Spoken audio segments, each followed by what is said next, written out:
Assalamualaikum warahmatullahi wabarakatuh. Jumpa lagi bersama kami di Stiti Official, channel yang membahas segala hal tentang matematika. Kali ini kita kedatangan seorang tamu, ustadzah sekaligus dosen dari Universitas Muhammadiyah Yogyakarta.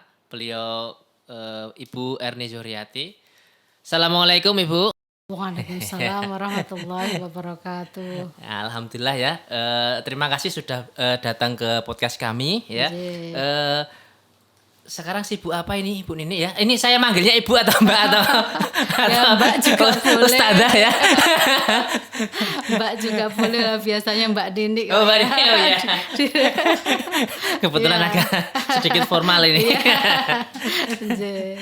Ya. Kesibukannya ini masih dosen sekaligus ini ya Ibu sekarang. Iya, Tugas saya- belajar gitu. Saya ya tugas utama ya tetap ibu rumah tangga dan istri. Oh iya, betul. Dari suami saya, anak 3, terus ya masih ngajar di Universitas Muhammadiyah Yogyakarta, ya sambil ngajar juga sambil sekolah lagi gitu karena dioyak-oyak sekolah. Nah kalau di rumah rektor TPA. Oh iya. Direktur Begitu, utama. Mas, ya. Jadi memang kehidupan saya tidak bisa lepas dari TPA ya, dari dulu sampai sekarang je. Pengkatan Mas. Iya, kebetulan dulu saya juga TPA itu yang membimbing lomba kemana-mana itu juga Oh, iya. Mbak Nini itu ya. Dengan- saya masih ingat sekali dulu ikut festival anak soleh gitu guys ya. je. Ya. Untuk kali ini nanti Ibu Nini akan membahas tentang matematika dalam perspektif Islam ya. Iya. Jadi nanti tentang ayat-ayat Al-Qur'an tentang matematika gitu ya. Dalam Nggih. Al-Qur'an Ya, je. oke. Jadi mungkin sudah banyak materi yang akan disampaikan oleh Bu Nini ya tentang Je. monggo Bu Nini. Ya. Je. Bismillahirrahmanirrahim. Assalamualaikum warahmatullahi wabarakatuh. Ya, Waalaikumsalam warahmatullahi wabarakatuh. Wah ini saya keder ini ketemu pakar matematika itu. Ya saya tertarik Mas, menantang ini bagi saya ya karena ilmu baru sehingga saya biasanya membahas tentang ilmu pemerintahan, ilmu politik, tetapi ini ada tantangan baru. Bagaimana kita berbicara tentang matematika. Ya, di dalam Al-Qur'an itu sebenarnya sudah banyak ayat-ayat yang membahas tentang segala perspektif kehidupan di dalam Al-Qur'an gitu ya Mas ya. Iya, betul. Ya, dan karena Mas Nanang itu adalah pakarnya matematika lah. Agar tiktokan kita itu nyambung ya sudah ya. Kita ngobrol tentang matematika tetapi bagaimana Al-Qur'an membahas tentang matematika. Nah, sebenarnya di dalam surat Ali Imran ayat 190 Allah telah berfirman, Bismillahirrahmanirrahim, Inna fi khalqis samawati wal ardi wa ikhtilafil laili wan nahari la ayatil liulil albab. Jadi sesungguhnya Allah telah menciptakan langit dan bumi, pergantian siang dan malam itu sebagai tanda bagi orang-orang yang berakal gitu. Jadi kalau kita punya akal sebenarnya sudah bisa memikirkan sebenarnya apa kok ada pergantian malam dan siang dan juga kenapa ada matematika, rumus matematika juga Sebenarnya ini. sudah diperhitungkan semuanya itu ya Ibu Nini. Sebenarnya ada di dalam Al-Qur'an dan itu semua ayat-ayat dari Allah Subhanahu wa taala. Jadi ya memang Allah itu sudah sangat ilmiah gitu, sangat memperhitungkan semuanya itu dan ada di dalam Al-Qur'an itu Mas. Sebenarnya gitu. Sehingga kalau kita sebagai orang-orang berakal ya tugas kita itu mempelajari itu sebenarnya termasuk matematika gitu itu ya. Mas. Betul ya. Sebenarnya semuanya sudah diatur dalam Al-Qur'an ya Ibu Iya, Nini ya. ada Jadi di dalam Al-Qur'an sebenarnya kita itu. tinggal mempraktekkan gitu ya Ibu Nini. Je. Jadi misal Allah itu memperhitungkan pergantian malam Iya. sama siang gitu nggih. Je, Nah, itu. je. Jadi sebenarnya kalau pakar-pakar matematika, pakar-pakar fisika itu sebenarnya tinggal mengoperasikan saja gitu ya, Nje. membuat modelnya saja. Iya. Karena rumusnya semuanya sebenarnya sudah ada di dalam alam ini gitu ya. Ya Allah menciptakan yang luar biasa ini. Ya, jadi ayat-ayat tandaan, ayat-ayat untuk kita semua bahwa luar biasa kedahsyatan Allah, luar biasa kekuasaan Allah yang menciptakan dengan sedemikian rupa begitu, Mas. Jadi kalau kita kalau matematika kan berhitung gitu ya Bu Nini ya. Anje, Kalau kita menghitung nikmat Allah itu sangat banyak sekali sebenarnya. anje, Cuma kita terkadang lupa gitu ya anje, dengan Sang anje. Pencipta itu ternyata Iya. kita cuma memperhitungkan tentang dunia saja gitu. Seakan-akan Ya. kita Ya, hanya dalam hidup surat di dunia. Ibrahim ayat 7 itu Allah berfirman wa in ta'uddu ni'matallahi la tuhsuha. Sesungguhnya kalau kita menghitung nikmat Allah itu tidak bisa kita menghitung. Saya sering begitu melontarkan kepada anak-anak saya itu. Nak, coba kamu bisa nggak menghitung jumlah rambut yang kamu miliki itu ada berapa? Ini kan matematika Iya, ya Mas betul, ya. betul, Iya. ya. Ternyata tidak ada yang bisa menghitung. Kemudian jumlah nafas yang telah kamu hirup dari mulai kamu lahir sampai sekarang itu berapa coba? Pakai kalkulator secanggih pun itu tidak akan bisa. Nah itu kan matematika Iya, lagi tuh betul, Mas. iya. Sebenarnya sesederhana itu, tetapi Allah begitu rupa. Ternyata wa in ta'utu nikmatallahi la tuhsuha itu benar-benar ada ya.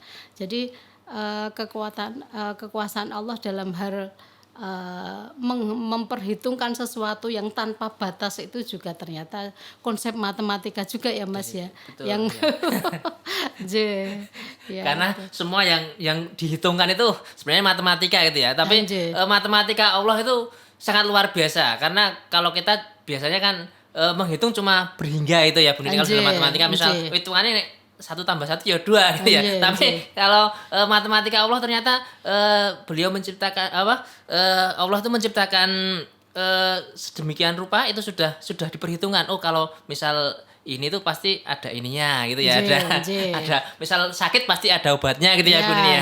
Anjir. Iya. Ternyata gini Bu Nini ya.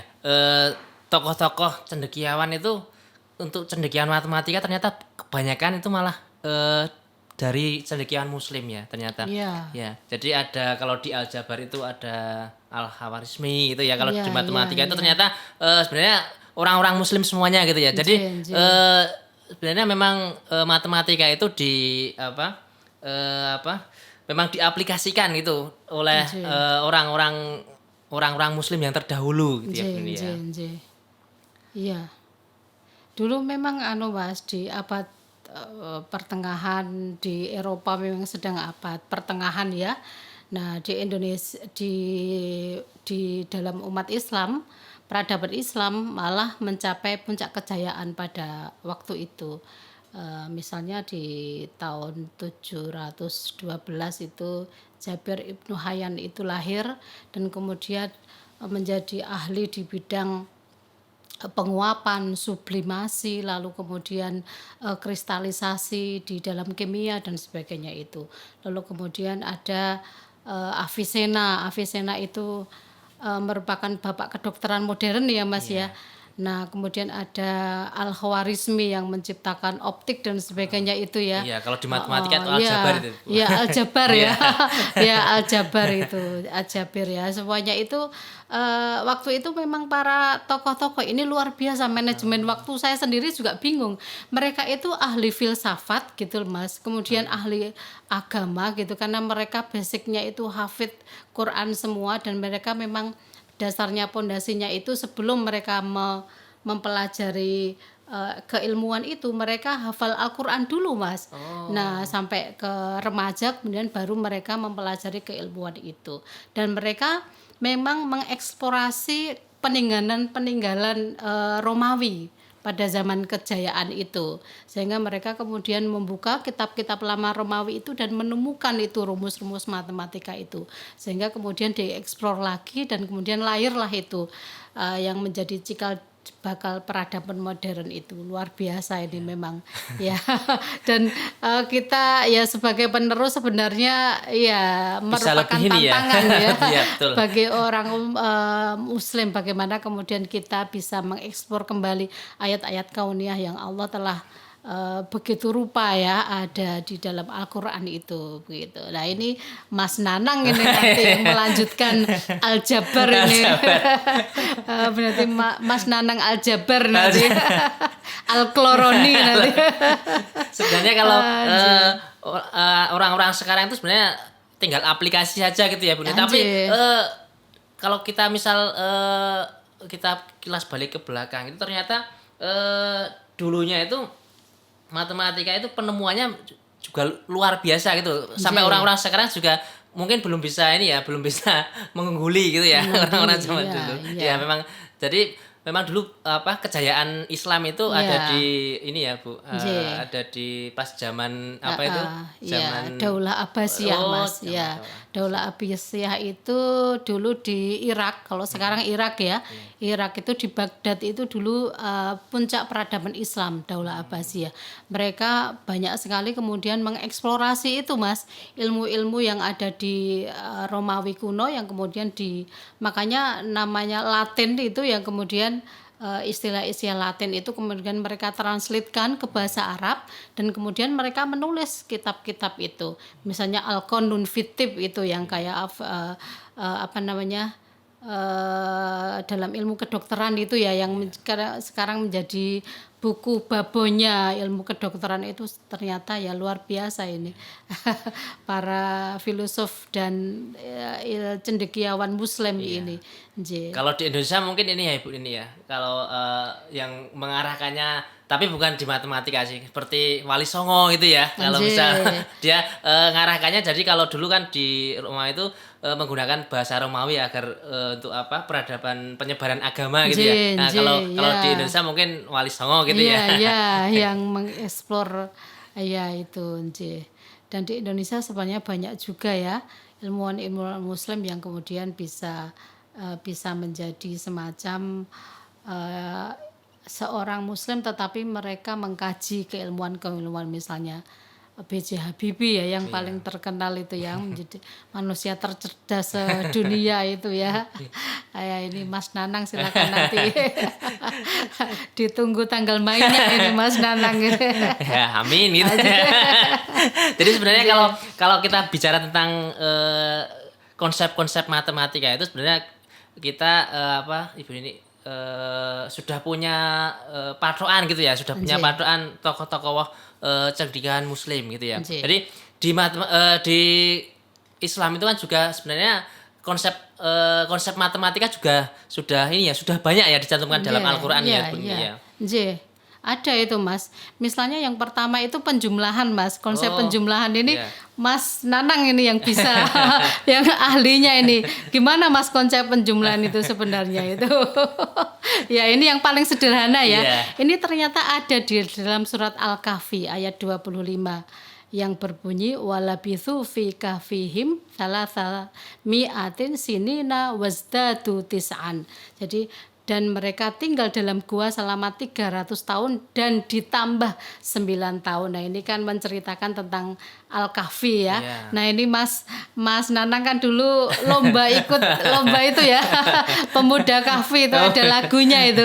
Tercatat sudah dalam sejarah itu ya. Nah, itu ternyata ada konsep itu tentang penjumlahan itu. Jadi 300 ditambah 9. Jadi itu kan konsep yang paling sederhana ya Mas ya di dalam Al-Qur'an, di dalam matematika itu. Ternyata di dalam Al-Qur'an ada itu konsep yang paling sederhana itu Mas.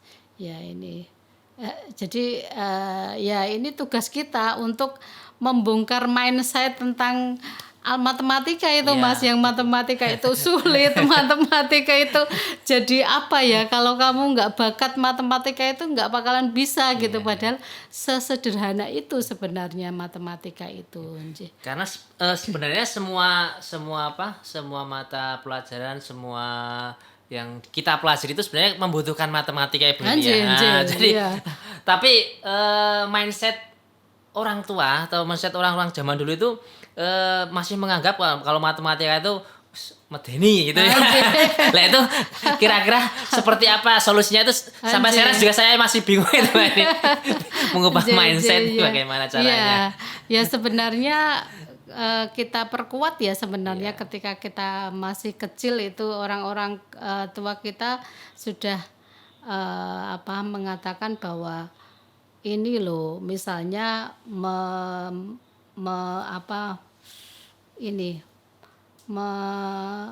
menyediakan gitu ya alat peraga gitu ya, atau kemudian metode-metode yang memang kemudian bisa menarik perhatian anak-anak dengan nyanyian dan sebagainya ya. Kalau di barat saya kira banyak metode-metode yang menarik ya, misalnya dalam penjumlahan itu ada lagunya ya. Ya, dan banyak sekali ya, Little Duck itu yang lagu Little Duck itu ya Mas ya. Itu kan konsep penjumlahan itu sebenarnya itu ya. Ya mungkin ada metode ya nanti Mas betul. Nanang kan juga penyanyi ya. Nyanyi kamar mandi. Bisa menciptakan ya nyanyian Mas itu. Ya, sebenarnya memang ini ya. Jadi metode kita harus lebih variatif. Ternyata sekarang itu memang harus lebih variatif dan harus ada sinergi. Dari misal dari orang tua, dari guru, dari ini bagaimana cara mengubah mindset tentang matematika itu biar anak-anak lebih tertarik gitu lah. Learning is fun gitu. Iya. Matematika itu mudah gitu ya. Nah, setelah penjumlahan di dalam Al-Qur'an juga ada konsep tentang pengurangan ternyata Mas. Iya, tentang pengurangan itu di dalam surat Al-Ankabut ayat 14, walaqad arsalna nuhan ila qaumihi falabitha fihim alfa sanatin illa khamsina aman wa akhadhahumut tufanu wahum dzalimun. Dan sungguh kami telah mengutus Nuh kepada kaumnya, maka dia tinggal bersama mereka selama 1000 tahun kurang 50 tahun. Jadi di sini juga ada konsep pengurangan Mas. Ternyata di dalam Al-Qur'an itu ternyata ada 1000 tahun kurang 50 tahun. Kenapa enggak langsung ya? Langsung berapa Mas jadinya? 950 kok tidak begitu ya. Ternyata ini ada 1000 tahun kurang 50 tahun. Mungkin ini Allah telah memberikan kepada kita semua bahwa sebenarnya ada konsep pengurangan itu di dalam Al-Qur'an itu ternyata sudah dikode gitu ya. Dibeli pelajaran kita ternyata ada penjumlahan juga ada pengurangan karena tidak langsung 950 tahun ternyata ada konsep itu Mas ya, itu sedemikian luar biasa ya. Betul. Allah memberikan pelajaran kepada kita gitu. Nah, kalau pengurangan itu sebenarnya konsepnya gimana tuh Mas? Pengurangan kalau saya ngajari siswa biasanya cuma gini Bu. Iya. Pengurangan tuh lawan dari penjumlahan gitu ya. Nih ditambah kurang gitu.